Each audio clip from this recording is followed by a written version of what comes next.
TikTok degan bilasizlar, bir balo bor. Bugun bolalarimizni eng katta tarbiyasini buzayotgan sabablardan bittasi. Ochig'ini aytish kerak. To'g'ri, ichida yaxshiliklar ham bor. Ma'ruzalar kelyapti, Qur'onlar kelyapti, ehsonga dalolat qiluvchi roliklar kelyapti, yetimparvarlik, vatanparvarlik kelyapti. Lekin fisq fasod ko'p. Bolalar uni emas, uni ko'radi. Prikol deydi, ko'radi.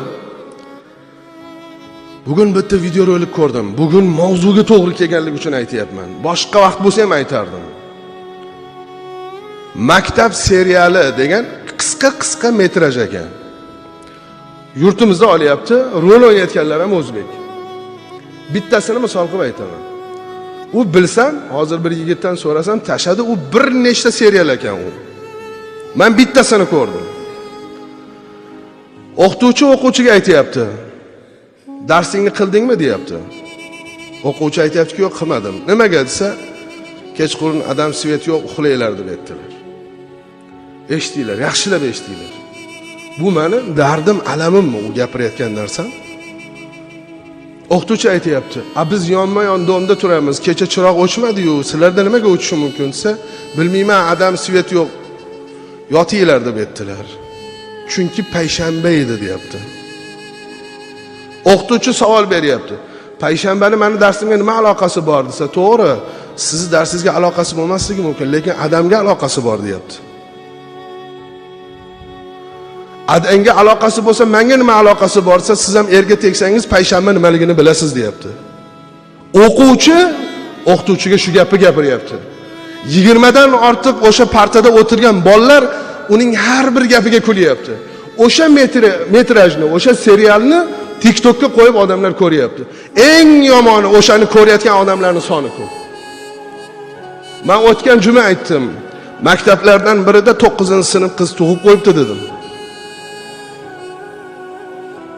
Dardimiz, agar biror bir artistni boshqasini orqasidan gapirsak, darrov yozadi ustimizdan. Domlalar ishi bo'lmasin deydi. Bolalarimizning tarbiyasi buzilib ketsa, biz jim o'tiraylik. Undan keyingilarni ham ko'rdim. Birontasida ma'rifat yo'q, birontasida yaxshilik yo'q. Tagiga yozib qo'yibdi. Bizni ko'proq shu kulgili narsalarimizni ko'rish xolasangiz, ko'proq odam bo'lsin, soni ko'paysin deyapti. Bu nima bu? Qani tarbiya, qani o'quvchi o'rtasidagi munosabat? Mana yosh ulug'lar o'tiribsizlar, yosh kattalar o'tiribsizlar. O'qituvchiga qaralganmizmi?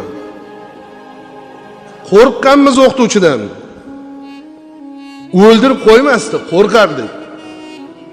Agar ursa, otamizga borib urdi desak, qo'shib urardi bizni. Nimagaki sen noto'g'ri ish qilgansan deb urardi.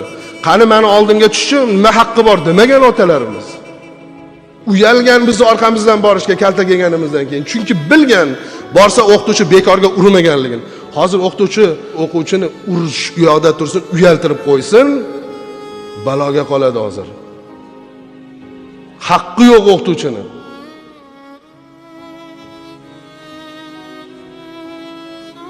Kim qaraydi bunga?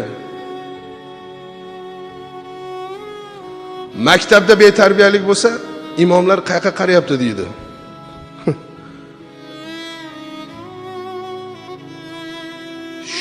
Ko'rmadingizmi, bilmadingizmi mahallangizda shu voqeani deydi. Nimaga jim turgansiz deydi, nimaga gapirmagansiz deydi, nimaga ma'rifatdan gapirmagansiz deydi. Muammoni oldini olish uchun gapirsak yomon ko'ramiz. Hozir men gapiryapman, bilmayman, ertaga men nima deb chiqazaradi. Chiqazaversin, qo'rqmayman. Men xalqimni, millatimni va farzandlarni va shular qatori o'zimni farzandim uchun ham gapiryapman. Kim aytadi, meni farzandim o'sha video rolikni ko'rmaydi deb? Ko'zini ochib yormaydimi bu? Payshanbani deydi, erga teksiz bilasiz deyapti. O'quvchi. Unaqada hech narsa bo'lmaydi. Bunaqa qilib tarqalsa, bolalarimiz saviyasiz bo'lib shunday ketaversa, bilmayman bu gapdonlik deb chiqaryaptimi bu videoni? Mana bizning bolalarimiz zo'r fikrlaydi deb. Bunaqa fikrlamasin bizni bolalar. Kerak emas, vaqt keladi. fikrlaydigan. U hozir ilmni fikrlasin, kashfiyotni fikrlasin. Bu achinarli holat. Xafa bo'lmanglar. Ozgina bir qattiq ovoz bilan gapirgan bo'lsam uzr so'rayman, lekin chidolmadim men bu narsaga. Men atayin olib qo'yganman. Agar birontasi qani sen gapingga javob bersa ko'rsataman. Men shunda ko'rsataman. Turibdi u internetda. Qancha odam ko'rib ham bo'lgan uni. Sizni qizingiz, o'g'lingiz ko'rsa nima bo'ladi shuni? U ham ochiladi keyin fikri. Ana keyin fahsh ko'rasiz. Ana keyin zinoni ko'rasiz. Alloh hidoyat bersin. Eng qizig'i men yozdim. O'shani olayotgan rejissor ham o'zbek. Ssenariyni yozib bergan ham o'zbek. Musulmondir, bilmadim endi kimligini. Lekin juda qattiq xafa bo'ldim. Meni eshitsa, shu odam meni dushman deb bilmasin, do'st deb bilsin. Farzandi yo'qmikin shuni? O'zini, o'g'il qizi yo'qmikin? Ertaga otasini oldida payshanba deb tursa qizi chidolarmikin shu gapga? Chidolmaydi. Shunday ekan, boshqalarni ham farzand tarbiyasini buzmasin. Millatni buzmasin. Ko'rsatadigan bo'lsa, ma'rifatni ko'rsatsin. O'qituvchini hurmat qilishni ko'rsatsin. O'quvchining ilmini ko'rsatsin. Biz ikkita ko'zimiz bilan ko'ramiz. Mana shu joyda rahmat deb ularning ortidan tashakkur ham bildiramiz, kim bo'lishidan qat'iy nazar. Lekin ma'rifatga, ma'naviyatga, ruhiyatga, farzandlarimiz tarbiyasiga zid bo'ladigan narsa bo'lsa, endi biz gapiramiz endi bu narsani.